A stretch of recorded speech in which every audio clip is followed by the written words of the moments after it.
नमस्ते, प्रणाम। धनतेरस और दीपावली को सभी दर्शकों को शुभकामनाएं। आज साथियों हम बात करेंगे धनतेरस की। जो धनतेरस कब मनाना है, कब मनाए जाते हैं और धनतेरस क्यों मनाए जाते हैं। 2023 में कब मनाया जाएगा, 2023 में कब है शुभ मुहूर्त। आइए साथियों हम बात करेंगे। साथियों धनतेरस के बारे में बात करें उससे पहले अगर आप हमारे चैनल पर नए हैं तो प्लीज चैनल को सब्सक्राइब कर दीजिएगा और बगल में लगे बेल आइकन को भी प्रेस कर दिया। जो भी इस तरह कहानी वीडियो आए सबसे पहले नोटिफिकेशन आपके पास जाए और अच्छा लगे तो एक लाइक कर दीजिए और दोस्तों को भी शेयर कर दीजिए। आइए हम बात कर रहे हैं धनतेरस की।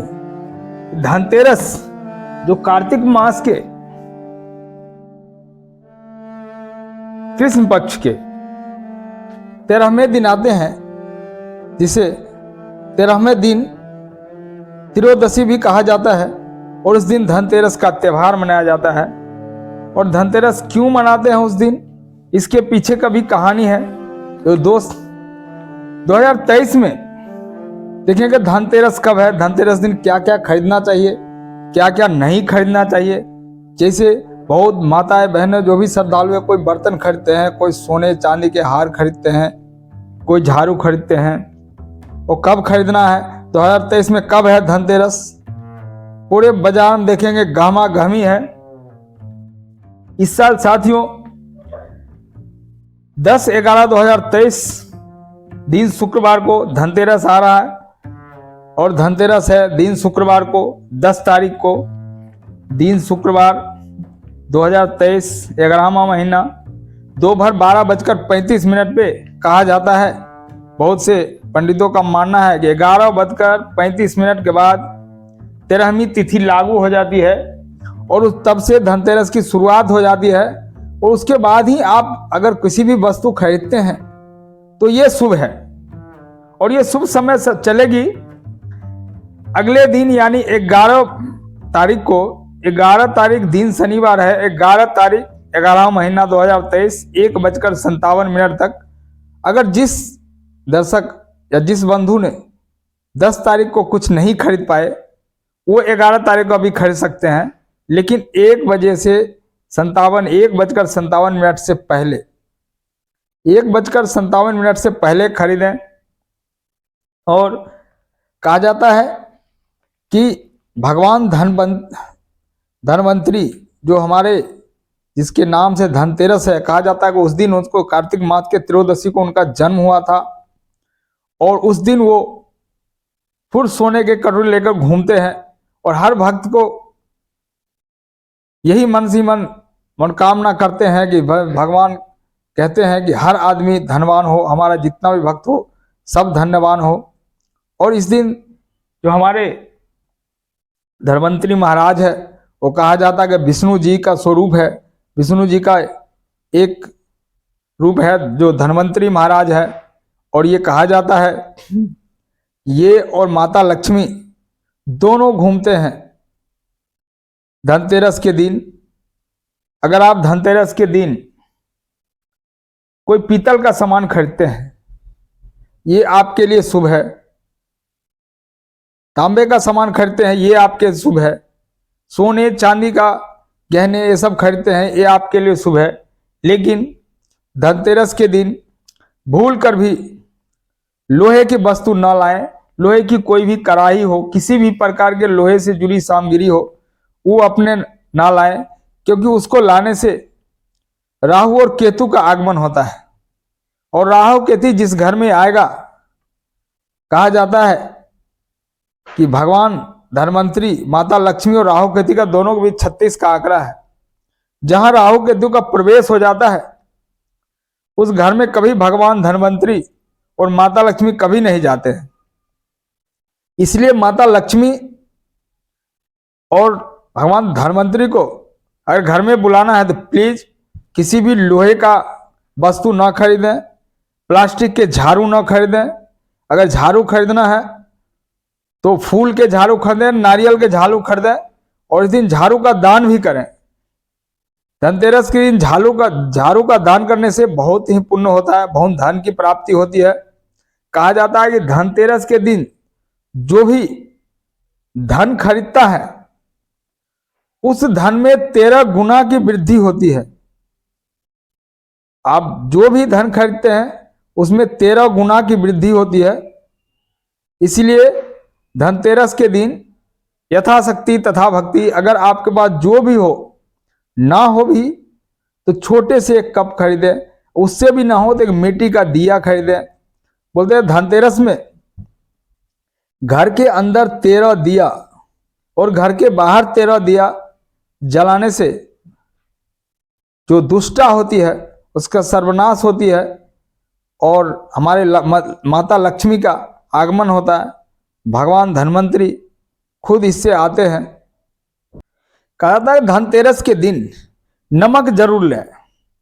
अगर पहले वाला ढेला वाला नमक मिलता है तो और अच्छी बात है, अगर ना मिले तो जो हम लोग नमक खाते हैं वो जरूर खरीदें। और कहता है भगवान धन्वंतरी खुद जो आयुर्वेद का जन्मदाता है, जब समुद्र मंथन हुआ था तो समुद्र मंथन में कई लोग परेशान हुए थे, घायल होते, उसमें भगवान धन्वंतरी खुद आयुर्वेद का उपचार किए थे। तब से ये आयुर्वेद की परंपरा चल रही है। और आयुर्वेद का जो है ये खुद उसमें जो भी दवाएं बनती है, औषधि बनती है, उसमें खुद भगवान धन्वंतरी जो है उसमें वास करते हैं। इस आयुर्वेद के जो भी औषधि है सब में भगवान धन्वंतरी वास करते हैं। कहा जाता है कि एक बार माता लक्ष्मी ने रूठ करके पृथ्वी लोक से चली गई थी, तब उस समय के सबसे पूज्य ब्राह्मण जो थे गुरु वशिष्ठ मुनि, वो गए वहां मनाने के लिए। तभी माता लक्ष्मी ने नहीं मानी। तत्पश्चात वशिष्ठ मुनि ने वहीं बैठकर आराधना चालू कर तपस्या करने लगे और उसके बाद स्वयं भगवान विष्णु प्रकट हुए।